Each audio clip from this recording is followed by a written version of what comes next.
صحابہ فرماتے غزوہ احد کے موقع پر ہم نے نبی پاک علیہ السلام کے رخ زیبا پر خون بہتا ہوا دیکھا.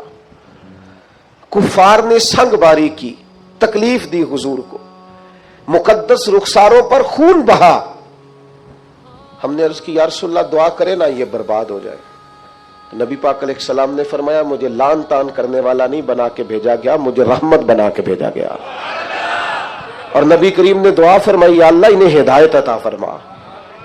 اس موقع پر جب حضور کو ذاتی طور پر تکلیف دی گئی ہے، مقدس چہرہ نور پر خون بہ رہا ہے اور صحابہ کے کلیجے پھٹ رہے ہیں، اور احد کے میدان میں حضور کا وہ رنگین چہرہ خون سے بھرا ہوا دیکھ کر طبیعتیں مچل رہی، تڑپ کے عرض کی حضور کریں دعا یہ تباہ ہو جائے. فرمایا نہ بھائی، وہ لان تان کرنے والا نہیں، مجھے تو رحمت بنا کے بھیجا گیا.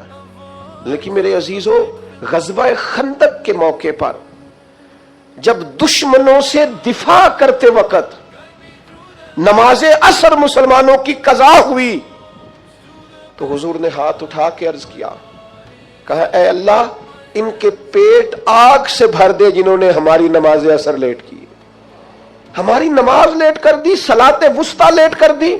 ہمیں تیرے حضور جھکنا تھا، ہمیں وہ نماز پڑھنی تھی جو بڑی قیمتی ہے، نماز عصر انہوں نے ہماری نماز لیٹ کر دی، ان کے پیٹ آگ سے بھر دے. حضور کا سارا چہرہ لہو سے بھرا ہے، پر ذات کے لیے دعا نہیں کی کہ یہ تباہ ہو جائیں، پر ایک نماز لیٹ ہو گئی. صحابہ کی عصر قضا ہوئی تو کریم نے ہاتھ اٹھا کے کہا یا اللہ بھر ان کے پیٹ آگ سے. او سنگیو، آؤ یارو اپنا اخلاق تو دیکھیں. پتھر برسانے والے، تکلیفیں دینے والے، اذیتیں دینے والے حضور کے سامنے گردنیں جھکائے کھڑے تھے.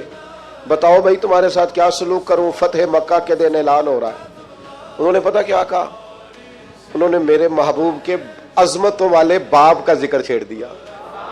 کہنے لگے آپ بھی بڑے ہی کریم ہیں، اور آپ کے والد عبداللہ بھی بڑے ہی کریم تھے، بڑے کریم باپ کے بیٹے ہیں آپ، وہ بڑے کریم تھے. نبی پاک علیہ السلام نے فرمایا اگر تم نے یہ کہا ہے تو جاؤ، پھر تم پر کوئی بدلہ نہیں، تمہارے ساتھ وہی سلوک کرنا ہے جو جناب یوسف نے مصر آئے ہوئے بھائیوں کے ساتھ کیا تھا. انہوں نے کنویں میں پھینکا تھا اور جناب یوسف نے سینے سے لگا لیا تھا، لہذا تمہارے ساتھ وہی کچھ کرنا ہے. وہ لوگ حضور نے انہیں معاف کر دیا، اور میرے محبوب کے غلاموں نے تو اس طرح عمل کیا کہ حضرت ابو ذر غفاری جیسے سردار اپنے گھر سے نکلے تو غلام ساتھ تھا. سامنے سے ایک سردار دیکھ کے حیران ہو گیا، کہنے لگا ابو ذر یہ کون ہے؟ فرمایا میرا غلام ہے. کہا حد ہو گئی یار، اس کے کپڑے قیمتی ہیں اور تمہارے کمزور ہیں، یہ انقلاب کیسے آیا؟ تو جناب ابو ذر غفاری فرمانے لگے یہ میرا انقلاب نہیں، یہ محمد عربی کا دیا ہوا انقلاب ہے. یہ کس نے ذروں کو اٹھایا اور صحرا کر دیا، یہ کس نے قطروں کو ملایا اور دریا. غالباً ایک غیر مسلم کے شعر ہیں. یہ کہتا ہے یہ کس نے قطروں کو ملایا اور دریا کر دیا، کس نے ذروں کو اٹھایا اور صحرا کر دیا، یہ کس کی حکمت نے یتیموں کو کیا در یتیم اور غلاموں کو دنیا بھر کا مولا کر دیا. جب حضرت بلال کو کعبے کی چھت پر اذان پڑھنے کی باری آئی تو کچھ لوگوں نے مشورہ دیا تھا کہ حضور کافر پہلے ہی مر گئے، تو حضرت بلال کو کعبے کی چھت پہ دیکھیں گے تو اور مر جائیں گے. تو یا رسول اللہ روز بلال نہیں پڑھنی ہے، اگر اجازت ہو تو کوئی اور نہ پڑھ لے. تو فرمایا نہ بھائی، اذان تو بلال ہی پڑھیں گے اور کعبے کی چھت پہ پڑھیں گے. اور حق انہی کا بنتا ہے، کمر اچھا ہے فلک پہ نہ ہلال اچھا ہے، تیری نظر بھی نہ ہو تو دونوں سے بلال اچھا ہے. نبی پاک صلی اللہ تعالی علیہ وسلم نے نا غلاموں کے ساتھ بالخصوص اچھا سلوک کرنے کا. جناب حضرت سیدہ ام سلمہ رضی اللہ تعالی عنہ بیان فرماتی ہیں کہ وہ وقت جس وقت میں حضور کا وصال ہوا اور وہ مرض جس مرض کے ساتھ ظاہراً سرکار کا وصال ظاہری ہوا، فرماتے ہیں اس وقت بھی میں نے حضور سے جو آخری جملے ظاہری طور پر سنے وہ یہی تھے کہ نماز کا خیال رکھنا اور غلاموں سے اچھا سلوک کرنا، اپنے ماتحت لوگوں کا خیال رکھنا، سخت لہجہ، آمرانہ مزاج. میرا ایک جاننے والا شخص ہے، اس کے ہاں سے نا کوئی 40-50 لوگ تنخواہ لیتے ہیں، کوئی ادارہ ہے تو وہ اس کا بنایا ہوا تو 40-50 لوگ تنخواہ لیتے ہیں. تو ایک دن کسی تنخواہ لینے والے شخص نے اس سے آ کے کہا یار ادارہ تیرا ہے تو ہم تیری قدر بھی کرتے ہیں تو دل کرتا ہے تنخواہ تو دے. اس بندے نے رونا شروع کر دیا, کہنے لگا غریب ماں کا بیٹا ہوں اور کسان باپ کا بیٹا ہوں, کسی کو تنخواہ دیتے ڈر بڑا لگتا. یہ تو اللہ نے ڈیوٹی لگا دی, ڈر لگتا ہے. اگرچہ میرے سائنوں سے جاتی ہے, میری اطلاع سے جاتی ہے, پر مجھے ڈر آتا ہے, مجھے خوف آتا ہے. میں اور کسی کو تنخواہ دوں, میں نہ نہ نہ توبہ, مجھے خوف آتا. یہ باہر ہی کوئی اور ہی کرے, میرے والا کام. اپنے اندر احساس پیدا کرو یار 4 لوگ ہمارے ماتحت ہوتے ہیں, آپ یقین کریں خون خوش کیا ہوتا ہے بعض لوگوں نے اپنے ملازمین. ایک چھوٹی سی بات اور عرض کروں,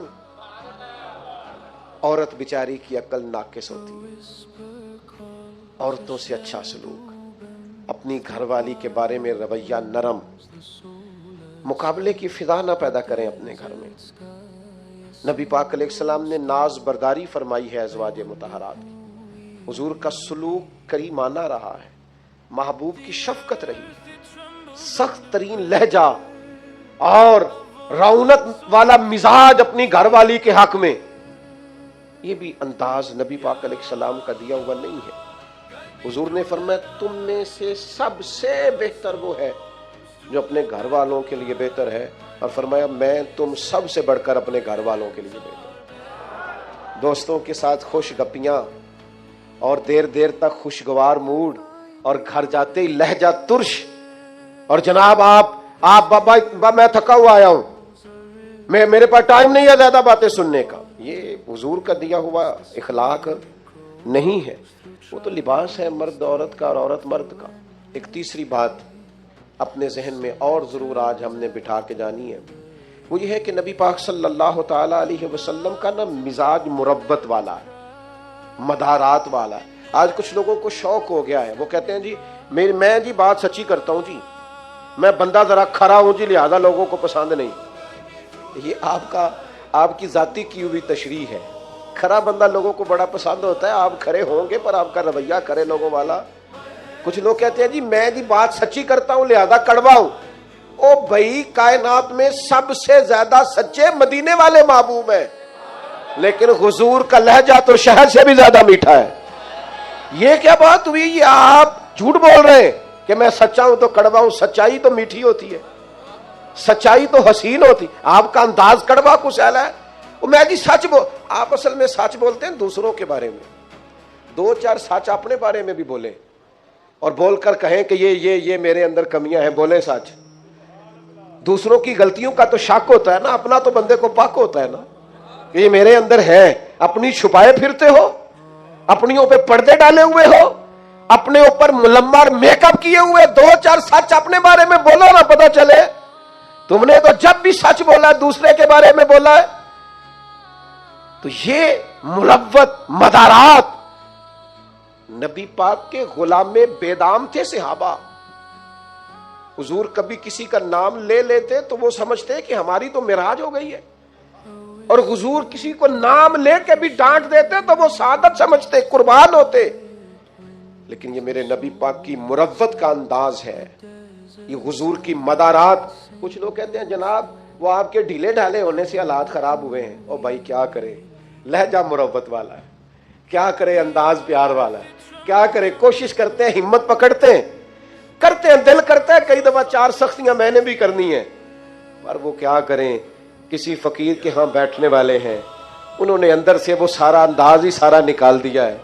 نبی کریم صلی اللہ تعالی علیہ وسلم کسی صحابی کا نام لے کر بھی اگر کبھی اس کو سمجھا دیتے تو وہ اپنی سعادت سمجھتا. لیکن حضور کی بارگاہ میں اگر کسی کی شکایت آتی تھی نا تو نبی پاک کبھی بھی اس کا نام لے کر بات نہیں کرتے تھے, مجموعی بات کر دیتے. فرماتے لوگوں کو کیا ہو گیا, اب انہوں نے اس طرح کرنا شروع کر دیا. وہ مجموعی بات ہوتی تھی تو جس کی ہوتی تھی وہ خود بخود سمجھ جاتا تھا. حضور نے ایک مقام پہ فرمایا کمزور خیالات والے نہ بن جانا, کہنا کہ لوگ اگر میرے ساتھ اچھا کریں گے تو میں بھی اچھا کروں گا, اگر لوگ برا کریں گے تو میں بھی برا کروں گا. اس طرح کا رویہ نہ کرنا, بلکہ اعلی اخلاق, آپ کی طبیعت میں مروت ہو. ایک صحابی حاضر ہوئے اور انہوں نے بڑی انوکھی بات کی اور یہ جو بات انہوں نے کی ہے نا، یہ میرا اور آپ کا بہت سارے لوگوں کا مسئلہ ہے. اس طرح کی باتیں ڈھیر سارے لوگ آ کے کرتے ہیں. انہیں آ کے عرض کی، یا رسول اللہ صلی اللہ تعالی علیہ وسلم میرے چچا زاد بھائی ہیں، میں ہمیشہ ان کے ساتھ حسن سلوک کرتا ہوں، انہوں نے کبھی بھی میرے ساتھ نہیں کیا. مجھے جب بھی ان کی ضرورت پڑی ہے انہوں نے انکار کیا ہے، اور انہیں جب بھی ضرورت پڑی ہے میں حاضر ہوا ہوں. یا رسول اللہ اب تو میں اتنا پریشان ہوا ہوں کہ میں نے قسم اٹھا لیا کہ اب میں بھی ان کے کسی کام نہیں آؤں گا، طے کر لیا. تو حضور حکم کیا ہے؟ میں قسم اٹھا آیا ہوں کہ بس ختم. نبی پاک علیہ السلام نے فرمایا میں تمہیں حکم دیتا ہوں کہ قسم کا کفارہ دے لے اور ان کے ساتھ اس نے سلوک ہی کر. تو اپنا رویہ ان کے بارے میں وہ نہیں کر سکتا جو ان کا رویہ. تو نے اس نے سلوک کے، اور یار یہ کوئی کمال ہے کہ اچھے کے ساتھ اچھا ہوں اور برے کے ساتھ برا ہوں. اچھا ایک اور بات آج کل نوجوان بڑی وہ جی مجھ سے غلط بات برداشت نہیں ہوتی. صحیح بات کو بھی برداشت کرنا پڑتا ہے. برداشت ہی غلط بات کرنی ہوتی ہے، غلط رویہ ہی تو برداشت کرنا ہوتا ہے، صحیح کو تو برداشت کرنا ہی نہیں پڑتا. اگر آپ سے غلط لہجے برداشت نہیں ہوتے، بے مروت لوگ برداشت نہیں ہوتے، تو آپ سے برداشت کیا ہوتا ہے؟ نبی کریم علیہ الصلوۃ والسلام کے صحابی نے ہم سب کا اتنا بڑا مسئلہ حل کیا. یا رسول اللہ قسم اٹھا لی ہے اب میں بھی وہی کروں گا جو وہ کرتے ہیں. تو حضور نے گویا سبق دیا، میرے غلاموں کی یہ شان نہیں.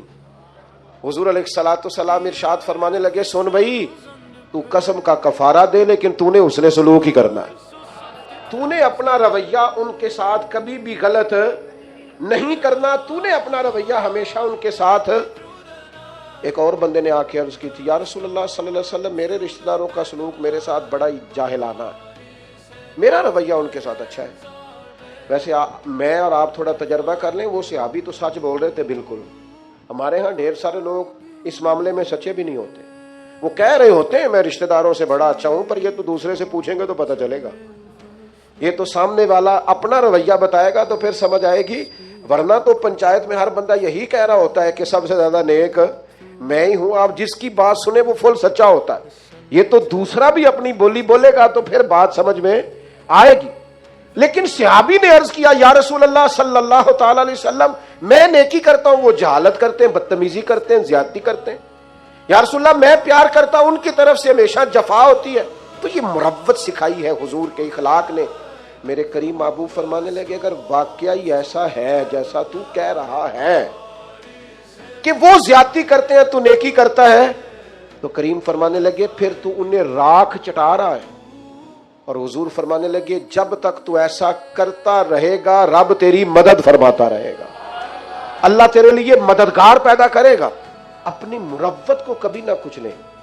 سامنے والا کرے گا رویہ جس طرح کا بھی اس نے کرنا ہے، جو بھی اس کی طبیعت ہے وہ کرے گا، اور کرتے رہتے ہیں. لوگوں کی طبیعت ہوتی ہے، وہ اپنے حساب سے چلتے ہیں. لیکن ہمیں اپنے رویوں کو کبھی بھی کمزور نہیں کرنا. کسی مقام پر بھی کوئی ایسا کام نہیں کرنا جس سے چھلکے کہ ہم نے مروت چھوڑ دی ہے. اور چوتھی اور آخری بات، اس کے بعد ہم نے اختتام کی طرف بڑھنا ہے، وہ یہ ہے کہ نبی پاک علیہ السلام نے ہمیں ایک بہت بڑا اخلاق یہ سکھایا ہے کہ نیکی ہمیشہ یک طرفہ کرنی ہے. نیکیوں کو تجارت نہیں بنانا، دوسرا بھی کرے گا تو پھر میں بھی کروں گا. یہ ہمارے ہاں نا ایک رواج ہے کہ وہ میری طرف آیا تحفے بڑھا کے تو پھر میں بھی اس کی طرف تحفے بڑھا کے جاؤں. نیکی ہمیشہ یک طرفہ ہوتی ہے، اس لیے کہ اجر اللہ سے لینا ہے، بندوں سے نہیں لینا. نبی پاک علیہ السلام کا اخلاق یہ ہے کہ محبوب ہمیشہ یک طرفہ خیر خواہی کرتے تھے. کبھی مطالبہ نہیں کرتے تھے سامنے والے سے کہ وہ بھی خیر خواہی ہی کرے. آپ دیکھیے طائف والوں نے کیا کیا، مکے والوں نے کیا کیا، دیگر بہت سارے قبائل تھے، ان کا رویہ حضور کے بارے میں کیا تھا. لیکن نبی پاک کا رویہ ان کے بارے میں یہ تھا کہ اگر مکے میں قحط پڑ گیا تو حضور نے غلہ بھجوایا. اگر وہاں حالات خراب ہوئے ہیں تو نبی پاک نے ان کے لیے دعائیں فرمائی ہیں کہ یا اللہ باران رحمت فرما. وہ لوگ بدر کے اندر تلواریں لے کر لڑنے کے لیے آئے، لیکن حضور کا عالم یہ ہے کہ محبوب فرماتے ہیں ان کی رسیاں ڈھیلی کر دو. اگرچہ یہ لڑنے آئے تھے اور ہمارے قیدی بنے ہیں، اگرچہ ان لوگوں نے بڑا ستایا تھا، پر حضور فرمانے لگے یہ ہائے ہائے کرتے ہیں تو مجھے نیند نہیں آتی. نیکی یک طرفہ ہوگی. آپ یہ اس چکر سے اگر تو اخلاق والا بننا ہے تو پھر اس چکر سے نکل آئے کہ میں نیکی کروں گا اور جواب میں دوسرا بھی نیکی سینکڑوں لوگوں سے، اور اگر میں یہ دعویٰ کر دوں تو شاید سچا ہوگا کہ میں نے زندگی میں ہزاروں لوگوں سے بیٹھ کر گفتگو کی، لیکن ہمارا طریقہ کار وہ نہیں جو اعلیٰ اخلاق نبی کریم نے ہمیں سکھائے۔ ہم صرف اپنے دوستوں کی اور اپنے گروپ کی تعریف کرنے کے قائل، حق پرست نہیں رہے، ہم گروہ پرست ہیں۔ ہمیں اپنے گروپ، اپنے گروہ، اپنے لوگوں، اپنے حلقہ احباب مجھے کہہ لینے دو، اور صرف ایک ہی آستانے کے مرید اگر سارے ہو جائیں تو پھر ہی وہ ٹھیک ہو سکتے ہیں۔ اہل حق کا صحیح عقیدے کا بھی دوسرا بندہ ہو تو ٹھیک نہیں ہوتا۔ اس قدر زیادہ چھوٹی اور محدود سوچیں اور بس ایک مخصوص سے دائرے میں بند ہو کر زندگی گزارنے والے مسلمان، امت کا تصور کہاں گیا؟ ارسلت الی الخلق کی بات کہاں گئی؟